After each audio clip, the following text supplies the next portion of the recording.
Merci. Merci de me recevoir. Merci de m'avoir invité. Merci Gisèle. Merci à vous d'être là et d'accepter d'écouter ce que j'ai à vous dire. Asmi Abdallah Bjaoui. Alors j'ai une amie qui m'a dit, surtout, Abdallah, ne dis pas que tu n'as pas grandi en Tunisie. Je lui ai promis que je ne le dirais pas. Donc, je fais Tunis, mais je ne vous l'ai pas dit. مشيت عمري 5 سنين مولود في ماتر de parents tunisiens comme vous et par le hasard de la vie ma destinée m'a amené à partir vivre en France. J'ai grandi en France, j'ai fait mes études en France, j'ai passé mon adolescence en France et par d'autres hasards encore plus curieux, je me suis retrouvé à donner des cours de théâtre dans les îles du Pacifique et de l'océan Indien, à Tahiti, en Nouvelle-Calédonie, à La Réunion, bref, où j'ai passé 13 années. Le parcours d'une vie un petit peu, comment dirais-je, atypique. Je suis cadre commercial, je suis formateur professionnel et je suis professeur de théâtre, comme je vous l'ai dit. À aucun moment, je n'avais imaginé qu'un jour, je puisse revenir vivre en Tunisie, dans mon pays. Le hasard a voulu que, de mes voyages, de mes rencontres, j'ai développé un certain nombre d'idées, un certain nombre de projets. Et ces projets m'ont un jour ramené dans mon pays, il y a presque 5 ans de cela. Donc je suis venu avant la Révolution, j'étais là pendant la Révolution, et j'ai décidé de rester après la Révolution pour aider mon pays à se reconstruire. Pour cela, j'ai créé une association. Cette association s'appelle Vérité et Confiance. Et dans le cadre de cette association, j'ai élaboré un certain nombre de projets, là aussi, comme par exemple la mise en culture du safran. Le safran, zafran, pour ceux qui le connaissent, je parle du vrai safran. Le vrai safran, pour vous donner une idée, ça coûte plus cher que l'or. 1 kilo de safran coûte 72 000 dinars.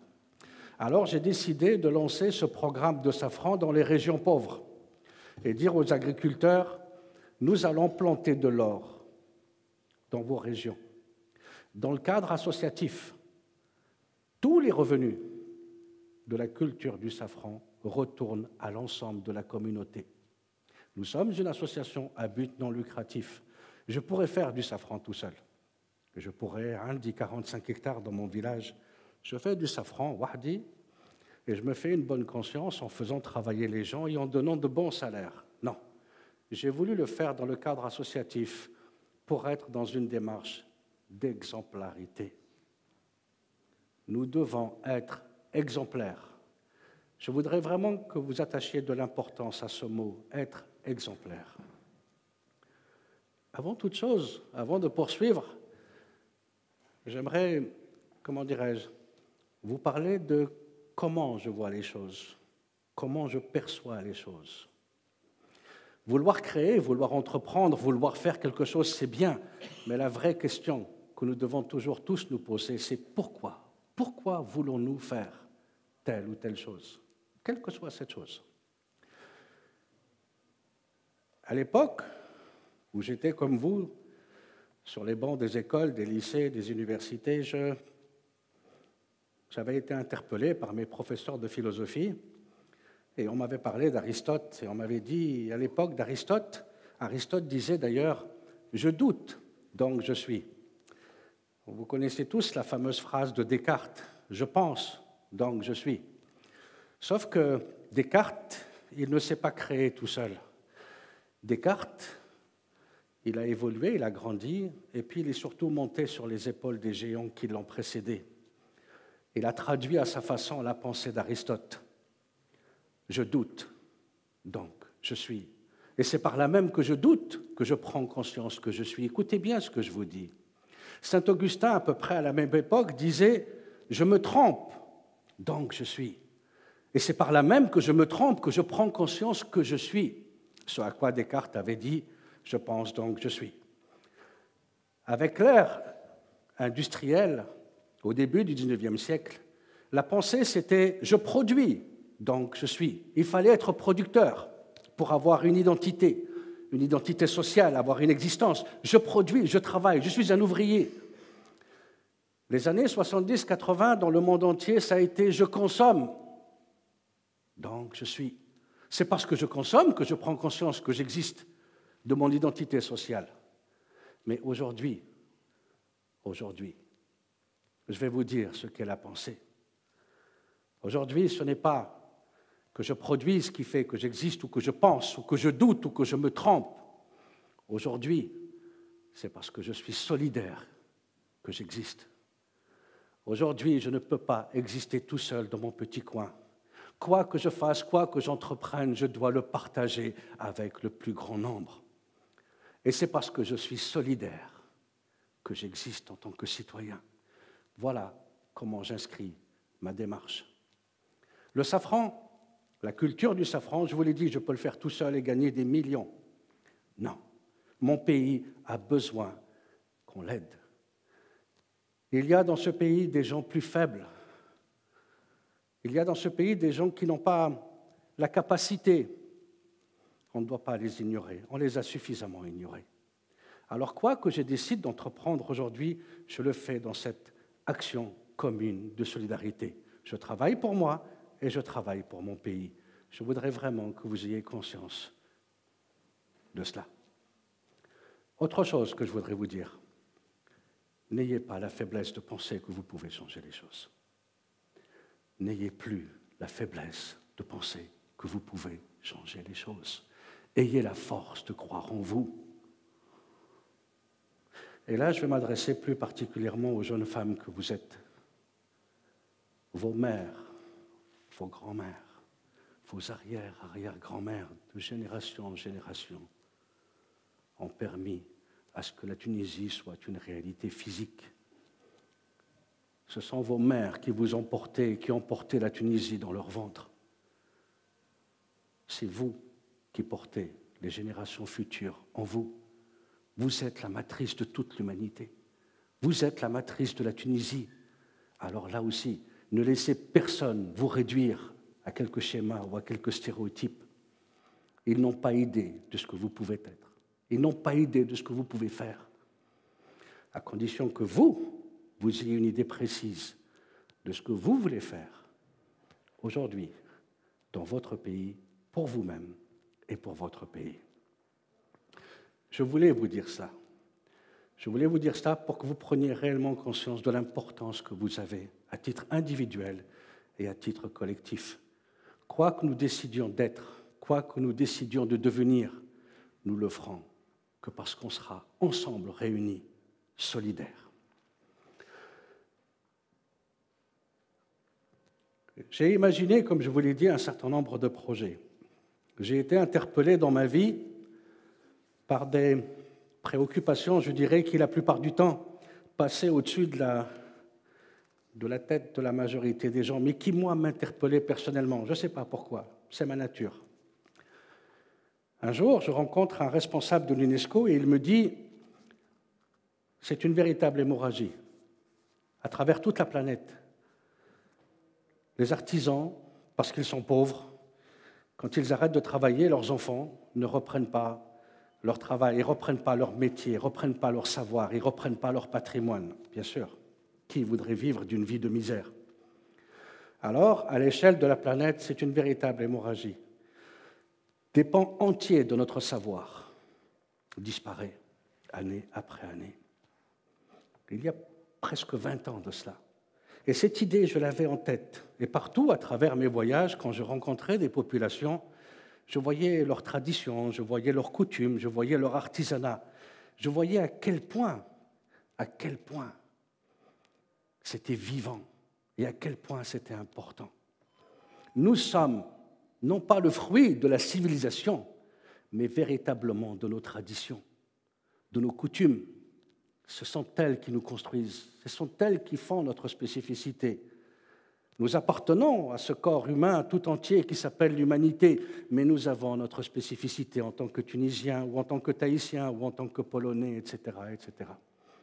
Alors, j'ai imaginé un projet, j'ai imaginé un concept unique au monde, unique au monde. D'ailleurs, ce projet, il n'existe nulle part sur la planète. Et pourtant, le besoin est vital de le créer. Et j'ai imaginé la maison du patrimoine de l'humanité.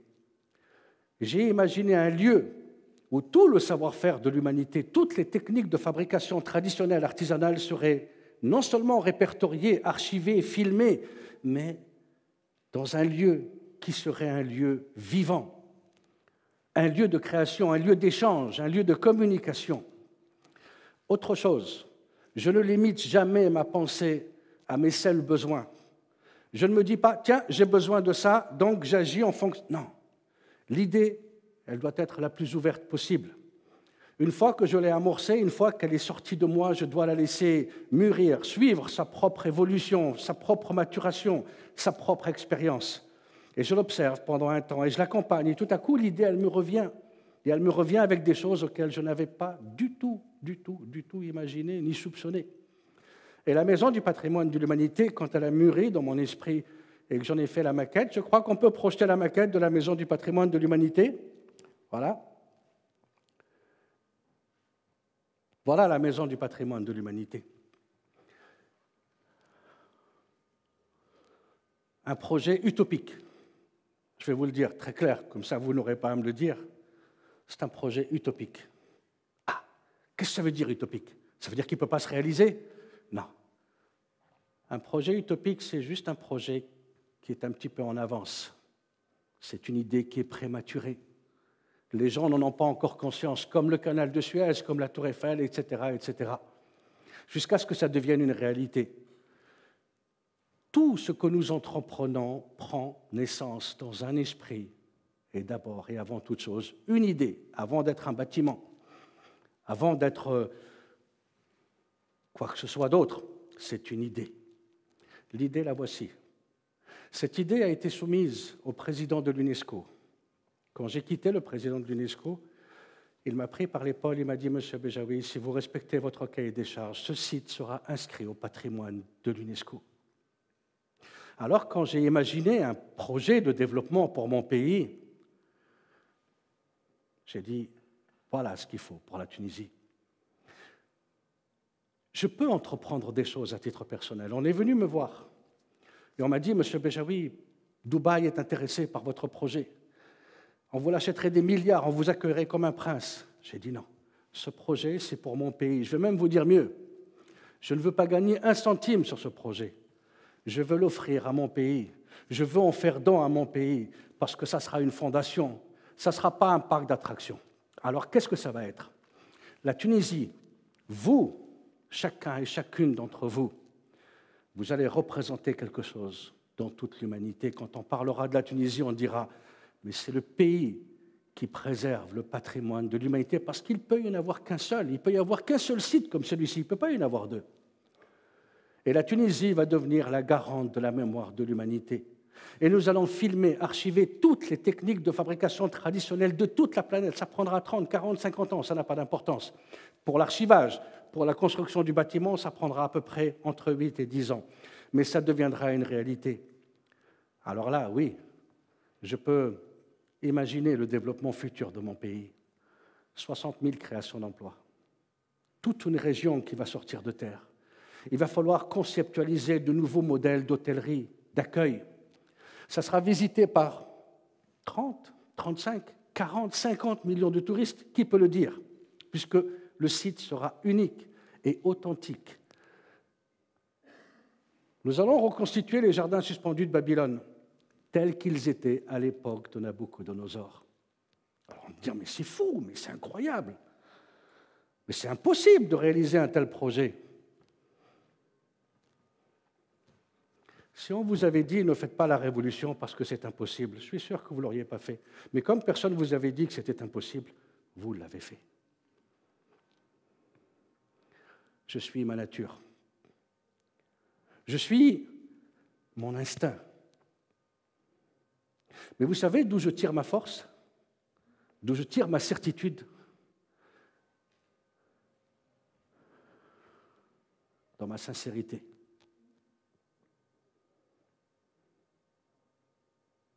Je suis sincère dans ma démarche. malgré toutes les difficultés, malgré toutes les portes qui se ferment derrière moi. Quand j'ai développé le projet du safran, je suis allé voir le ministre de l'Agriculture, il n'a pas voulu me recevoir. Je suis allé voir le président de la République.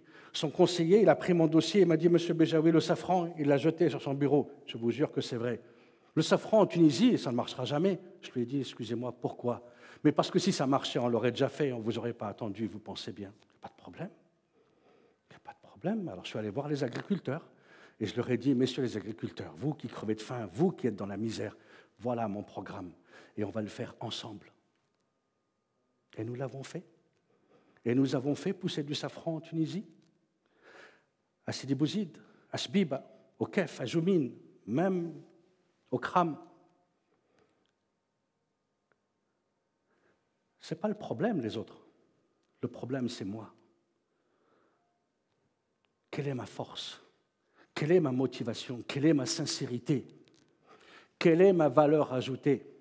Alors bien sûr, je suis un tout petit peu plus âgé que vous, j'ai un peu plus d'expérience, j'ai un peu plus de vécu. Je peux mettre en avant ma valeur ajoutée. Vous, vous êtes encore très jeune, mais je voudrais que vous ayez ceci à l'esprit. Quelle est votre valeur ajoutée? Pour vous-même, pour votre pays. Un jour, j'étais dans mon village. J'étais avec mes cousins. Et on a croisé un autre de mes cousins qui faisait paître ses chèvres. Et à côté de notre cimetière, et je vous jure que c'est vrai, tout ce que je vous dis est authentique, on a un petit arbre, le zahroul, vous connaissez certainement le fruit, le zahroul. Pour ceux qui ne connaissent pas, c'est une petite baie qui ressemble à une petite pomme. Et les chèvres, elles adorent le zahroul comme les humains. Alors il y avait des chèvres qui ont mangé le zahroul qui était par terre, au pied de l'arbre. Et puis on avait deux qui sont montés dans l'arbre. Et elles mangeaient le zahroul qui était dans les branches. Je vous jure que c'est vrai. Alors là, il y a mon cousin Mabrouk. Il a regardé mon autre cousin et lui a dit « Le zahroul, ce n'est pas pour les chèvres, c'est pour les humains. » Et mon autre cousin, il a regardé et lui a dit « Quand mes chèvres, elles mangent du zahroul, elles me donnent du bon lait. Toi, quand tu manges du zahroul, où est-ce que tu Oui. Au-delà de la boutade, posez-vous la question véritablement. Qu'est-ce que nous donnons à notre pays? Ce que vous êtes en train de devenir, ce que vous serez dans les 2, 3, 4, 5 années à venir, les jeunes diplômés que vous serez, pour la plupart d'entre vous, vous le serez parce que votre pays aura investi sur vous. Il aura investi sur vous. Ça a un coût. Dans le monde entier, chaque étudiant a un coût. Il est de l'ordre à peu près de 160 000 dinars. Je ne parle pas des dépenses que vos parents ont fait pour vous nourrir, voilà, pour vous acheter vos vêtements. Voilà. Non, je parle de ce que vous avez coûté à l'État tunisien. Ce n'est pas sorti depuis des générations de la poche ni de Bourguiba, ni de Ben Ali, ni de Marzouki. C'est ce que vous coûtez à l'État tunisien, à votre pays. C'est ce que votre pays a mis en termes d'investissement, d'écoles, d'infrastructures, de professeurs, de soins, etc., pour faire de vous des garçons et des filles qui un jour allaient devenir des producteurs dans votre pays et créer de la richesse pour permettre que l'on puisse éduquer d'autres jeunes derrière vous. Pensez à cela. Et dites-vous, quelle est ma valeur ajoutée? Qu'est-ce que je peux apporter à mon pays? Parce que si je pense à titre individuel, je peux m'en sortir, bien sûr. On peut trouver toujours des choses à faire qui sont profitables à nous-mêmes. Mais est-ce que ça fera gagner l'ensemble du pays? Non. Par contre, si je raisonne en disant « qu'est-ce que je peux faire pour moi et pour mon pays ?» alors là, je ferai réussir mon pays. Et forcément, j'aurai aussi les fruits de cette réussite. Je voudrais vraiment que vous ayez ceci à l'esprit. Ce projet, la Maison du patrimoine de l'humanité, si on peut le remettre, la Maison du patrimoine de l'humanité, encore une fois, je vous l'ai dit, c'est un projet qui va changer la face de la Tunisie. Voilà. C'est des millions de touristes. Ça veut dire aussi que nous allons devenir maîtres de notre destin. C'est nous qui allons fixer le prix. Parce que nous aurons quelque chose d'unique à vendre. Nous aurons un produit qui n'existe nulle part ailleurs. La mer, le soleil, la plage, elle existe partout dans le monde. Mais la Maison du patrimoine de l'humanité, elle n'existera qu'ici. Mais c'est aussi une autre responsabilité. Je dis bien une autre responsabilité, c'est que nous allons devenir les garants de la mémoire de l'humanité. Encore une fois,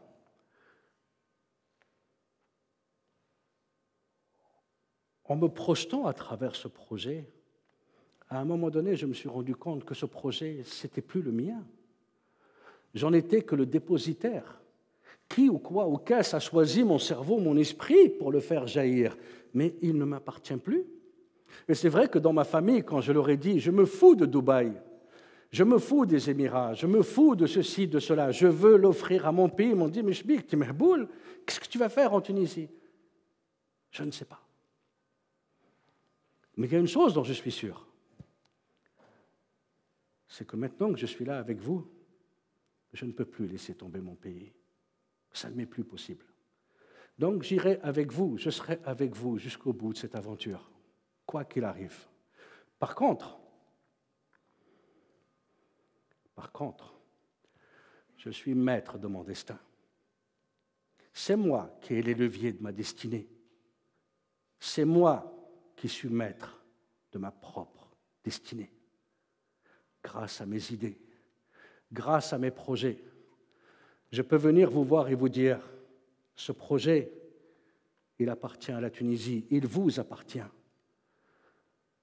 Nous pouvons en faire ce que nous décidons d'en faire. Ce sont les idées qui font avancer le monde. Pensez toujours ça, les idées qui font avancer, qui dirigent, qui gouvernent l'humanité tout entière. L'Amérique est en faillite. Allez chercher le petit jeune là-bas. Quel petit jeune? Celui là-bas qui travaille dans son garage. Le pauvre là-bas, le petit gamin là-bas en short. Oui, va le chercher, donne-lui ce dont il a besoin. Mais qu'est-ce que tu veux faire avec? Donne-lui ce dont il a besoin. Il s'appelle Bill Gates. Ah. Aujourd'hui, vous avez un projet, vous allez voir la banque. J'ai un magnifique projet. Quelles sont vos garanties? Je n'ai pas de garantie. Ah, non, ce n'est pas possible. Par contre, si tu as des garanties, on se foutra même de ton idée. Qu'est-ce qu'il veut faire, lui? Il veut inventer le papier toilette réversible. C'est une idée, ça? Non, mais il a des garanties. Ah, s'il a des garanties, c'est bon.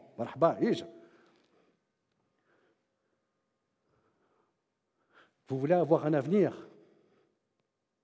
Alors il faudra tout repenser.